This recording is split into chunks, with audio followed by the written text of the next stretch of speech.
I've told the story, but I distinctly recall my roommate in college. We had a shared bathroom on the two sides, like so 4 college freshmen to 1 bathroom, and walked in there. He was naked, staring at himself in the mirror or something, and I was like, "Whoa!"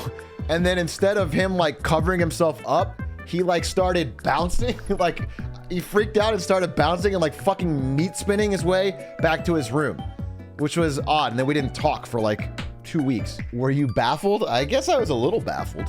Oh, did I tell a story about sophomore year? In sophomore year, all right, we had individual rooms, okay? And I think 2 bathrooms in the whole unit. It was a bigger unit. It was nice. We couldn't fill our 4th room. We had 3 roommates and we needed the 4th one filled. And our guy dropped out or something. And so we had to get a fill-in randomly from the school.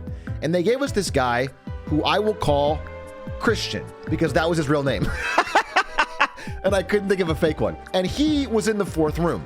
And Christian, again, this is not the problem, but I'm just painting a picture of the guy.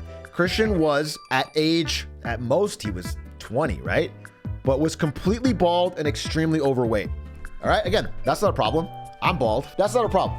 But, you know, he had that vibe of somebody who's weirdly starey and also mouth breathes. So like, so, you know, it's not a great first impression, but it's fine, whatever. Then we start living with him, and he had an unfortunate habit of sitting in his room all day, skipping all of his classes, and listening loudly to Katy Perry's Teenage Dream.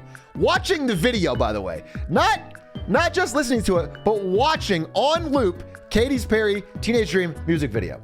Now, the door was shut, but that is odd, right? And it did all the time.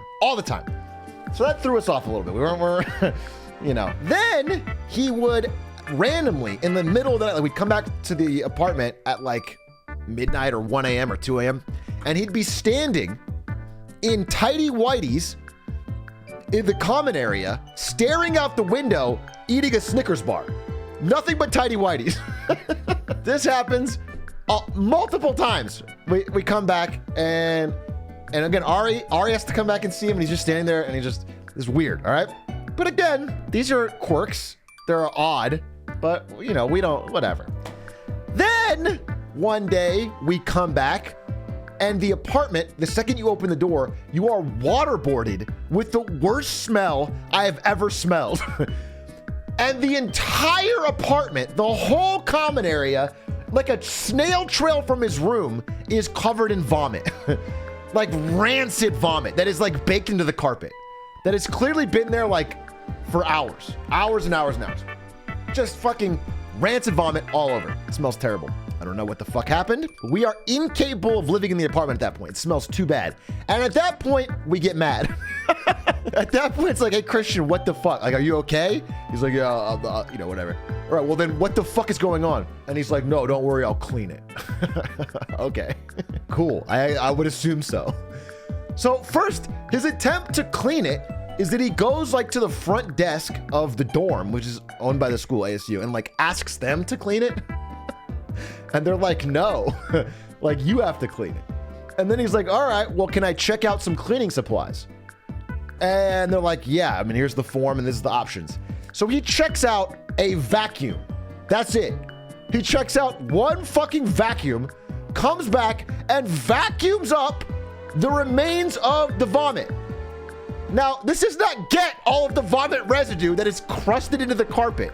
First of all, barely helps, but he vacuums it up. Then that night, I mean, while he's vacuuming, we all left. I was staying with friends. We like literally stayed in someone else's door because it smelled so bad. I think I stayed with Ari, actually. Maybe it was good. Maybe he helped me riz, dude. I'm married now to this woman, and I stayed over maybe the first night because of this fucking vomit. Wingman, Christian. Anyway, don't clap for him too much because at 2 a.m., he's decided I've finished vacuuming. He hasn't. There's plenty of vomit left. But he decides at 2 a.m. he's finished vacuuming. So he takes this rancid vacuum filled to the brim with his disgusting vomit, goes back to the RA at the front desk and tries to turn it in. And they're like, you have ruined this vacuum. You need to clean this out. This is not, you can't just hand it back. You must clean this vacuum. At which point, At 2 a.m., Christian physically assaults the RA. Physically attacks the RA, leading to the police getting called. And him getting immediately expelled from the school. The next day, Christian's mom, who is a sweet lady, shows up and gathers his things and says sorry. We never saw Christian ever again. Now, bonus points. Bonus points. Also, we had to clean. we had to clean the residue, which was fucking shit. It was awful. Awful, awful, awful. God, that was so disgusting. He was just gone. No one did anything for us.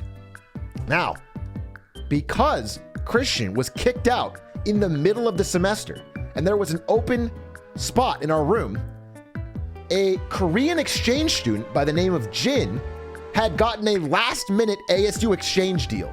He was like the last person to do it. And there was no open dorms left in the whole area except for this room because we had just randomly got an open area.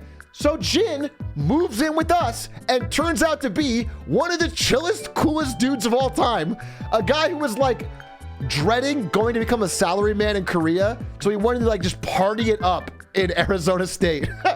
And he showed up and he just like wanted to go to every party and like fucking golf and I mean, he was a fucking absolute Chad, had a great time. And then later, when I did exchange student in Korea, like 2 years later, he like showed me all around and was a great homie. So it was actually fucking awesome, but we had to endure the pain of Christian to get to the Jin. Do you know what I'm saying? The lesson of this story is that anything bad will lead to you partying in Korea. All right, are you following along? It's a journey. So don't be depressed. Depression isn't real. Are you catching up? This is a dope. Write this down. So which Fortune 500 company is Christian now the CEO of? Christian later changed his name to Bobby Kotick and became the CEO of Activision Blizzard.